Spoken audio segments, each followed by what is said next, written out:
What's up, everybody? Tyson Roush. Let's talk Jets. The day after a ridiculous loss to the Jacksonville Jaguars, the team has lost 4 in a row, 2 losses at home in games they should be winning, and they didn't. So you try to figure out what's the state of the Jets right now, and I'm just annoyed as hell. Like you're starting to have more questions than answers, which just pisses you off. But going into the season, you want to know: do you have the right head coach? Do you have the right quarterback?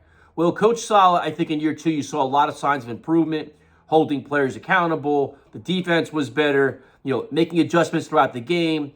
He handled the media for the most part okay, the whole taking receipts thing. But I think you're seeing him grow as a head coach. In terms of his staff, I think they made 2 errors. The first error they made was handing Zach Wilson the job. The second error was having a very inexperienced staff on the coaching side. Of course, Greg Knapp, the passing away of Greg Knapp was a huge blow. But also you have a first-time quarterback coach, first-time offensive coordinator, and a rookie coach, and a rookie quarterback. Not ideal. And I think that came back to bite him in the ass a little bit, because I think right now you really don't know what Mike LaFleur is with a competent quarterback for 17 games. You really don't. You see flashes when Mike White's running the offense. You saw flashes with Flacco. Didn't see much with Zach. But you saw he can establish a running game with Breece Hall, but you don't really know what Mike LaFleur is. And to me, honestly, I'd find a way to get Frank Reich on the staff. I would. I want a veteran guy, proven guy on this staff. If you want to make him an offensive consultant, if you want to bring, I don't care what he is, bring in a prominent guy. So no matter who the quarterback is next year, you know you're getting the most out of your offense. But on the defensive side of the ball, I think Ulbrich was okay.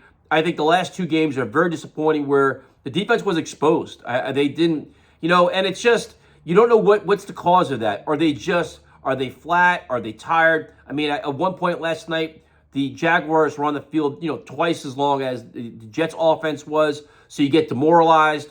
And the other thing I think could be is, I think in the back of their minds, they didn't believe in their plan to win. And that falls on the head coach as well, where they came out flat and unprepared, and they weren't motivated as much as they should have been.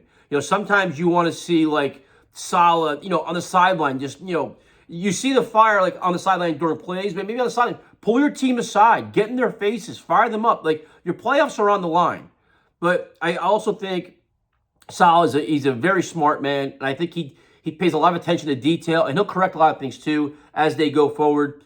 But in terms of the quarterback is the lifeline of your team. He's the heartbeat, to be honest with you. They go, your team goes as your quarterback goes. And that's why the NFL is a quarterback-driven league. And you saw that the last couple of weeks where, when a quarterback is playing bad without confidence, without fire, without any competence, it takes the life out of your team and you're a bunch of zombies because nobody believes. It's like I told, we made an analogy a couple days ago where it's like when you're playing baseball and your starting pitcher, has nothing. Like, he's going to get lit up, right? Or when you're in boxing or sports, you're playing a guy that doesn't have a puncher's chance. And that's where you are now. You're at a quarterback. You have a starting quarterback who is dazed, he's confused, he's lost, he's overwhelmed, and he's done. Like, there's no coming back from this. So now, as a Jet fan, once again, you're on this hamster wheel of quarterbacks. Like, what's next for the Jets? Where do you go? They've won enough games to now be probably mid-15 in the draft or whatever it is, or maybe top 12. But, you don't want, I'm done drafting quarterbacks, man. I don't think it's like, you have basically a win-now team or a team that's ready to win, and you don't have the ability to invest 2 more years in trying to figure out what another rookie quarterback can do. So do you want to bring back Mike White, who he's shown a lot? You give him like a 2 or 3 year deal at a medium price. But to me, it's like you have to go with their veteran quarterback. But even more concerning is that now you got to look at the offensive line again. And that's the thing. It's like, while your quarterback is the heartbeat of your team, the offensive line is the anchor. It's the foundation. And that's a problem. Because, everybody wants to give Joe Douglas credit for being this offensive line guy, and it's great. Becton has not worked out. Now he's been out 2 years with injuries, which I understand you can't always assume injuries are going to happen like that. But that was the concern when you drafted a guy of his size, right? So that Becton hasn't worked out. You can't really expect a lot out of him next year. You hope he comes back in shape and can compete for a spot. What spot, we have no idea. George Fant has been a disappointment. Lakin Thomas has been a disappointment. Do you bring back McGovern? And you lost AV2, who's probably your best offensive lineman. And if anything, you consider him at left tackle. So when you're looking at your plan for the offseason, completely revamp your offensive line, find a quarterback, and then you got to make big decisions about guys like Carl Lawson and Corey Davis and everybody else. And that's kind of the frustrating thing too. This is why when we talked about expectations changing, they do when you're 6-3, because you want to maximize the opportunity, because you never know what's going to happen next year. When you're sitting there riding high, you want to make a run in the playoffs. Like at that point, we're talking about competing for the division title. And that's the run you got to go on, because next year there's going to be a lot of change. There's going to be a lot of overhaul. There can be more injuries, different injuries. So disappointing. And it's like, I just feel like we're back in the same spot again. You feel better about the coach, and you have a ridiculous amount of questions about the offense. Can the line get better? And who the hell is a quarterback going to be? And now we're going to have a whole offseason talking about Lamar Jackson and Derek Carr and Garoppolo. And it's just frustrating, man. Like, we've been fans I've been a fan a long time. No playoffs again.